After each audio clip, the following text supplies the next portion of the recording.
Hello, this is Dennis Miracle. Today I'm going to be giving a brief demo. I'm going to go through just a few steps here just to show you how to make the string quilt block. And I wonder why it looks like my phone is now black and white. How odd. Anyhow, I have run the first. I have using it's an 8x8 design. I've got an 8x8 hoop. I am just using no-show mesh instead of my regular paper towels because they don't fit. They're too narrow for these bigger hoops. But I'm using no-show mesh, and I've just run the first step, which is in gold. You might not be able to see it. It's just an outline.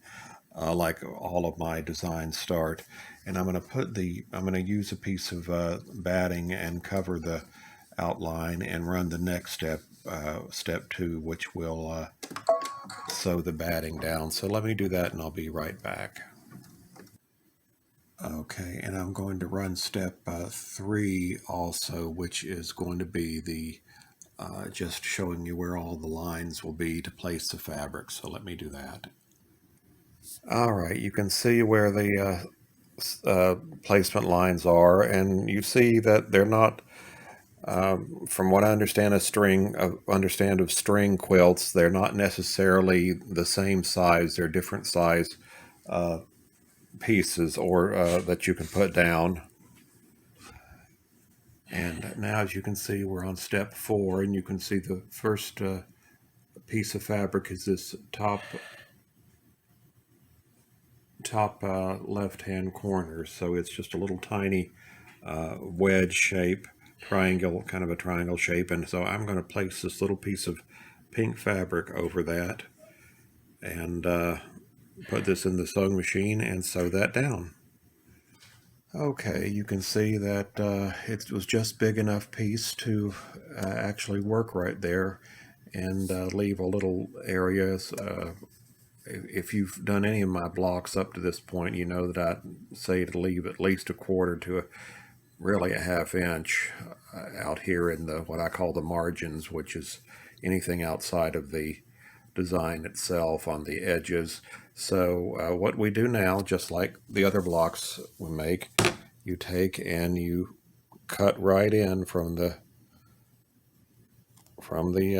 exterior and just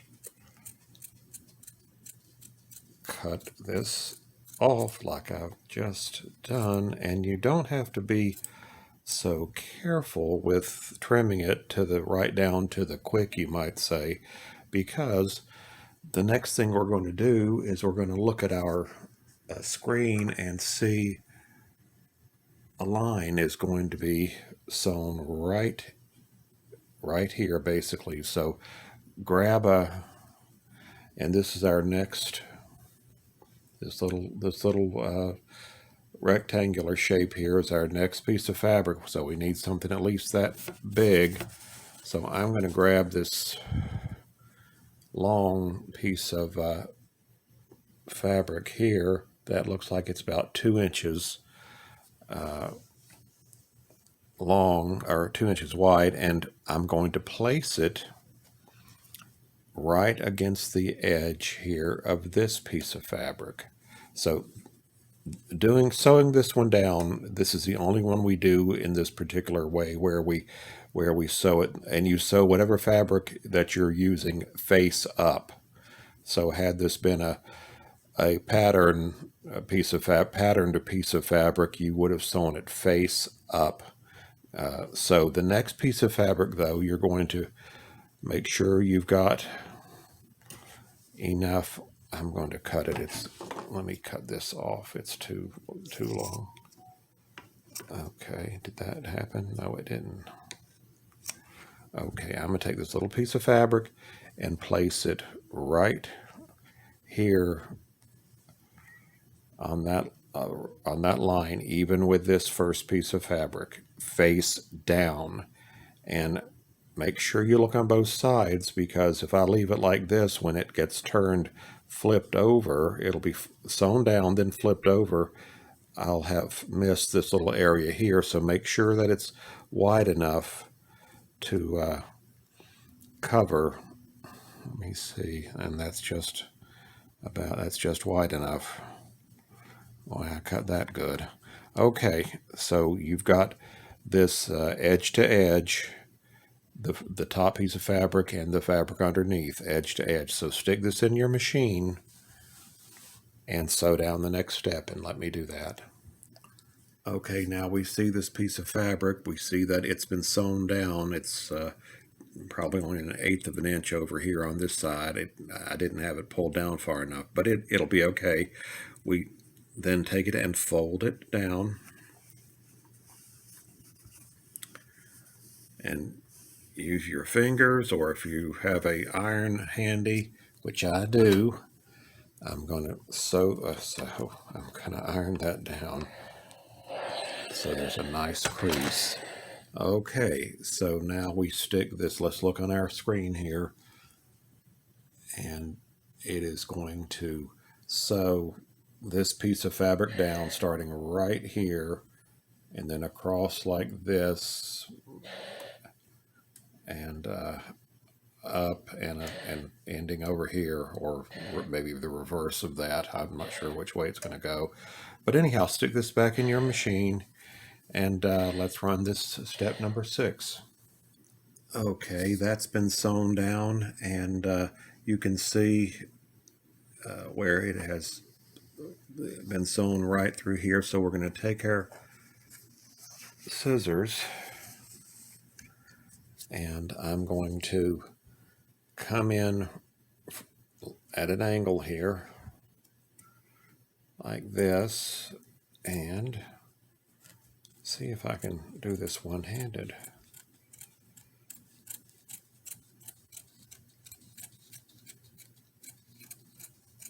And just cut right off. Okay. And that I will throw away. That is too small for anything. But these pieces I had dug out of my, really I took them out of the trash can because they were just so small. They weren't even in my basket of scraps. They were just, I figured what can I do with something that's barely 2 inches wide? But then I was inspired, I don't know, 3 or 4 years ago before I even started, I was sewing, but I certainly wasn't digitizing. I saw a lady make these on a YouTube video with little tiny, and she would use maybe half-inch pieces of fabric. I don't want to use something quite that small, frankly, but she just didn't believe in throwing anything away, and that always stuck with me because I've never been a quilter. I don't. The only thing about quilting I know or have a memory of is my grandmother, as I've said a number of times. When I was 5 or 6 years old, she was in her 70s at the time, and this is 55 years ago, and she would be doing her quilts, and they weren't these fancy quilts that we spend fortunes in fabric on to make perfect. They were just pieces of her clothes, and she would make all different shapes and such, and that's what when I think of a quilt, that's what I think of. I think of something that actually serves a function to keep you warm, or the function that they needed them for in the late 1800s when she was born.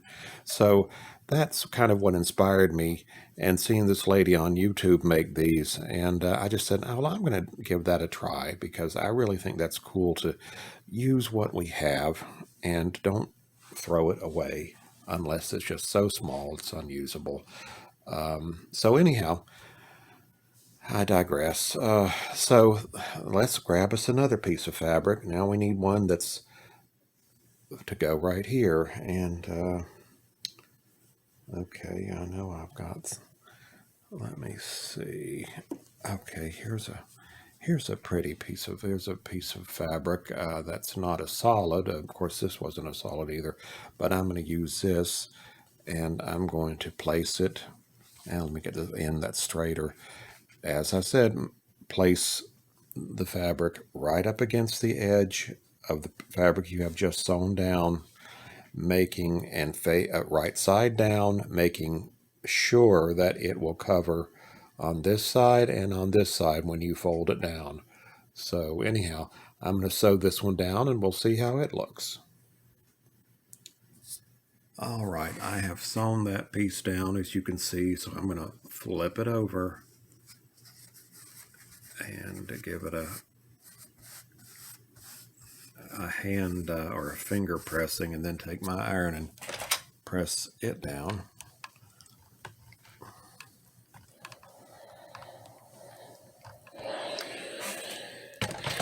And I just think this is so much easier than even my others that I make, that of course they're all different shapes, so you got to really pay attention to all those shapes, and these are all just basically rectangles. Some, as I say, they're, this is kind of narrow right here, but then it widens out. But that's the way, from my understanding, that string quilts are supposed to be. So I'm no expert on this, but anyhow, we've sewn that down, we've turned it over, now we stick it back in the machine and it sews it down, and then we trim. So let me see if I can do this without this falling out of the hoop. Let me do that and I'll be right back. All right, let's look at this so you can see where it's been sewn down, and we have a piece wide enough here that ordinarily I would have just thrown this away and not been bothered and said just it's junk. But no, it's not junk. I'm going to keep it because I will use it again. So let's take our sharp applique scissors or whatever you're using and trim this right here at coming in from the side here.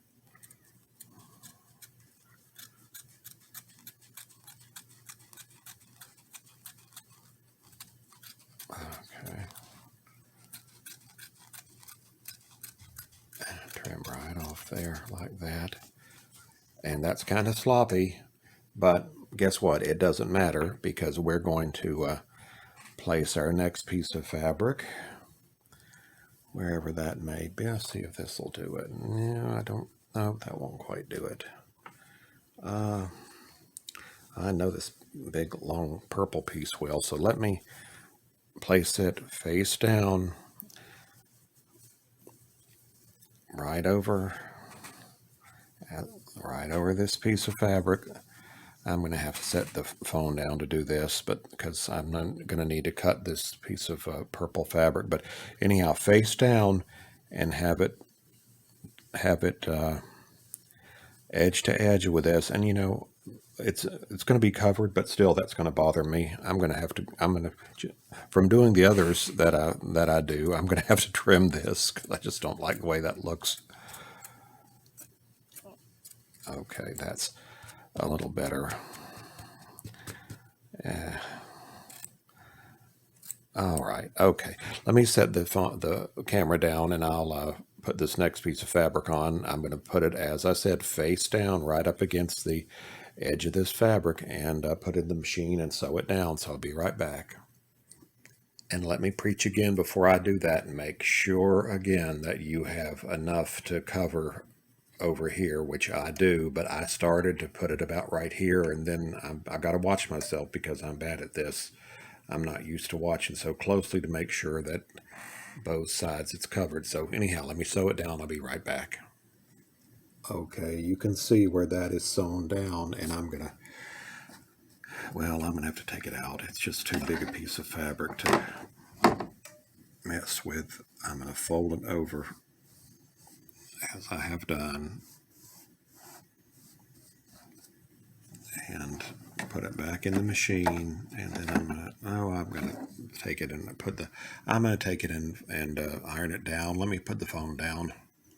All right, you can see now it's been sewn down, and I'm going to take my scissors and come in from the edge again and just cut straight across here. Okay, if I can.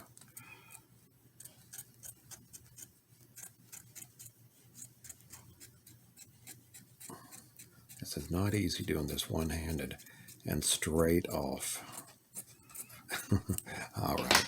Okay, and I've got a big piece left to do 4 or 5 more with probably. And let me cut, this is a little too big here. Let me see if I can cut this off one-handed. And I did. And I will throw this one away. Okay, so I had, excuse me, I had used the iron to iron that down so it's nice and flat. And then I'm going to find another piece of fabric that will, let me see, that will go right here. So, no, that won't go. Let me see. That won't go. Let's see about this one. I think this will go. This is a big one. Okay, here's a piece of fabric here. I'm going to take it and do the same thing, face down, right up against the edge of, see, right against the edge of that piece of fabric, making sure that I've got enough to, when it's folded over, to cover this here, and I definitely have over here because it goes way off the side of the hoop. And I'm going to straighten this up a bit and cut it off down here and stick it in the machine and sew it, and making sure now that it's face down. And so let me do that and I'll be right back. All right, that, as you can see, is sewn down. So let's turn it, let's flip it. We've sewn it, now we're going to flip it. And let's use our fingers to pat it down. Let me grab my iron and give it a pressing, and there it looks beautiful. Okay, I'm going to stick it back in, and now it's going to sew it down. So let me do that. All right, I'm going to take it and come in right over here and cut straight across.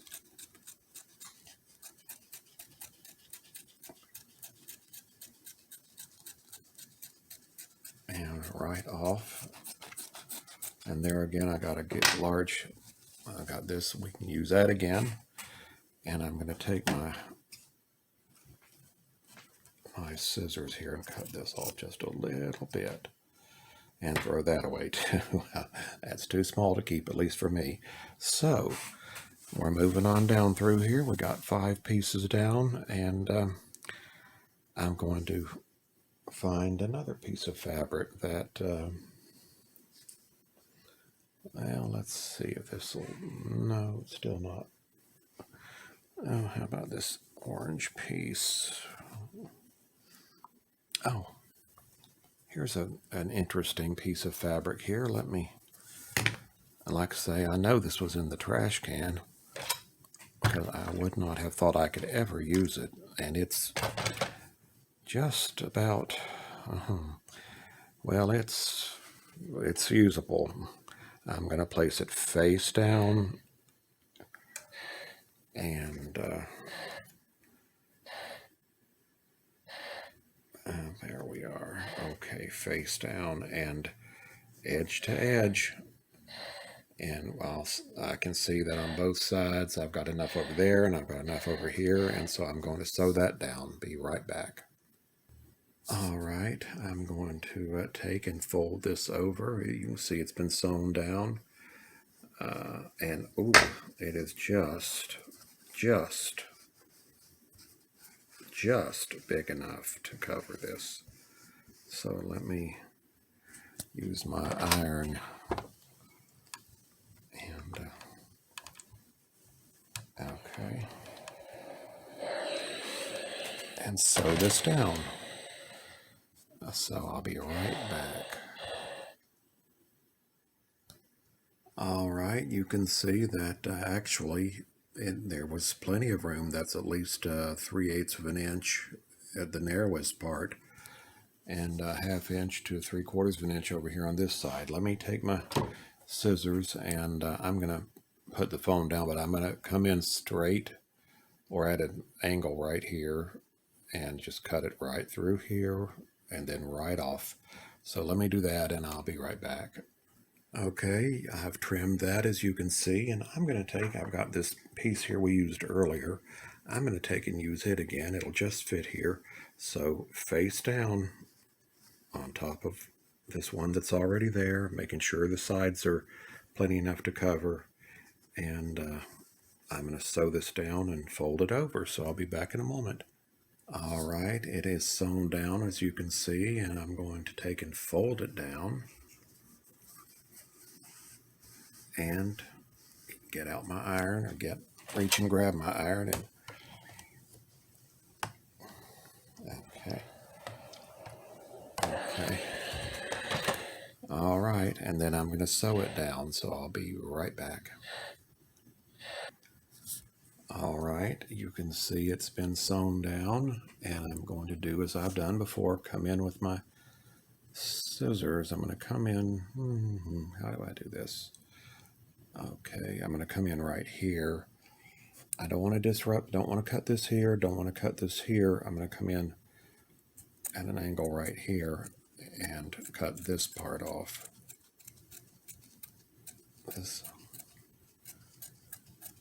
This is an odd piece because on this side it's where it goes around the corner. So anyhow, let me cut this off. Okay, boy, that's sloppy. But like I say, I'm doing it with one hand. Anyhow, blow that away. Okay. Now, I wasn't going to do this whole thing, but I only got 3 left, so I might as well. Let's see. What else have we got here? That looks pretty. Okay, I think I'll use this piece. No, that's not quite long enough. Let's see about this.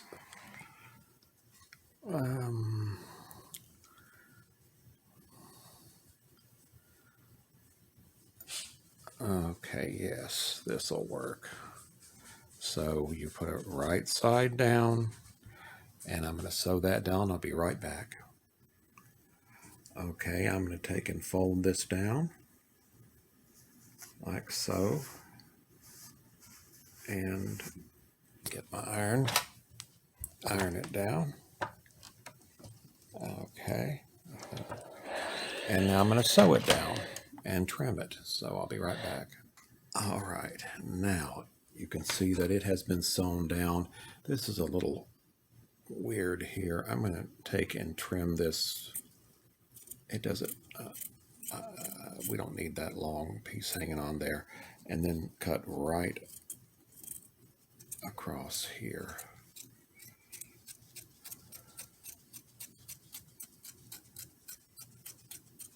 And right off.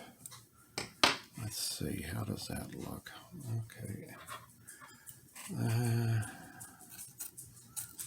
Like I say, I know this is going to be covered, but I just can't stop myself from getting off some of those little pieces. Okay, now we got 2 more little pieces. And I think I'm going to use this red scrap of fabric and put that just like that, and sew it down. So I'll be right back. Okay, now I'm going to turn it down. So I folded it down. Let me grab my iron. Okay, now I'm going to sew it down. So let me do that. Okay, I'm going to do the same thing here. Come in like this, and then cut right across here, just like this, and right off. And then I've got this, and I can use that another place. And then let's see, I've got one more piece, that last little triangle, right where? Down there. I'm going to stick this piece of yellow fabric over that and sew that down. So be right back. All right, I'm not going to even take that out. You can see that it has been sewn down. I'm just going to take it and flip it over like this. Hopefully, yes, it's going to be okay. And then sew it down.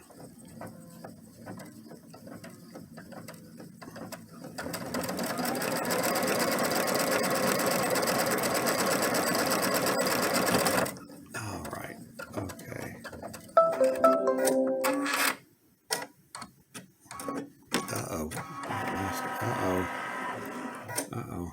what happened there? Didn't cut that last piece.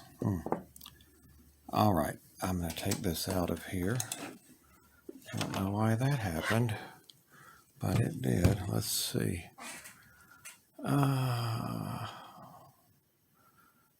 Okay, well, anyhow, let me grab my iron and give that little tiny piece of press. Okay, so now what's going to happen is that the next,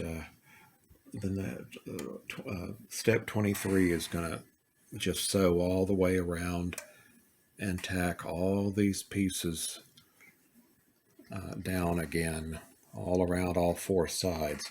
And I have also included, like I have on the others, the next round after that would do zigzag all around the perimeter. And then the next round after that would, after doing some trimming of all the fabric, would do a satin stitch. But I don't think many people are going to use this for, I think they're going to use this for pieces of a quilt. So I'm going to run this next step, and then I was telling you there's a satin stitch step, and the last step I had put on here was a stippling stitch, so it would stipple everything right here in the hoop, so each block would be stippled automatically, and you'd have all the quilting done on it as far as stippling or whatever you were going to, I just think the stippling looks nice, and it goes with this kind of old-fashioned type quilt. But anyhow, let me run this next step. I'll be right back. All right, this is the step I just ran, 23, and you can't really tell, but it did go around again the exterior of the design and sew down all of those. Not that they weren't sewn down. And here's what happens. And here's when it comes down this way, if these are sticking up any, it caught every one of these and pulled it like this. However, this one, they didn't catch any of these three, although it pulled it over like this. It did catch this one, I just noticed. So I'm going to have to get my seam ripper and rip this out and run this next this step again, 23, I guess it is. But anyhow, what I wanted to show you, I'll do that off camera, is that I have put this stippling in. So it ran the one we're just talking about, where it ran all the around the exterior. Then the next thing would be, you can't tell here, but it's the little zigzag stitches, and then the satin stitches, and then the very last step, in case you wanted to do it, and that's step 26, is this stippling, which I'm going to do when I fix this mistake. So let me fix this mistake, and I'll run the stippling stitch and show you what that looks like. So I'll be back in a bit. All right, have completed this, and you can see that it has been, I've run the stippling, and so the block is finished. And if you wanted to use this as a, like I did most of my other ones, as a mug rug, you would have run the step that went all the way around here, which I did. Then the next step after that would put zigzags all the way around. And when you ran the zigzag step, after you were finished with running the zigzag step, you would have trimmed the cotton fabric, all this fabric, right up to the zigzag. You would have trimmed the batting right up to the zigzag, and then you would have, before you ran that step, actually, you would have needed to put a piece of fabric on the back of the hoop, right side facing up, and then run the zigzag, and then you would trim that back piece right up to the where you'd run the zigzag, and then all of this would be trimmed off right to the stitches, and then you would have run the satin stitch. And after the satin stitch, then is this stippling. But like I say, I think most people are going to want to use this as maybe a quilt block and forego putting the satin stitching on. And so anyhow, it's all quilted now and ready to be sewn to the next block. And so I hope you've enjoyed watching me make this today. I just think this is a neat way to do quilting, and for us non-quilters.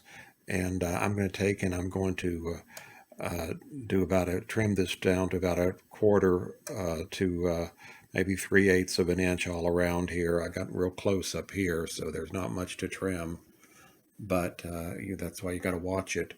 And anyhow, I'm going to go and trim this, square it up on all four sides, and I'm going to put it in a stack to be sewn all together when I get a bunch of these done.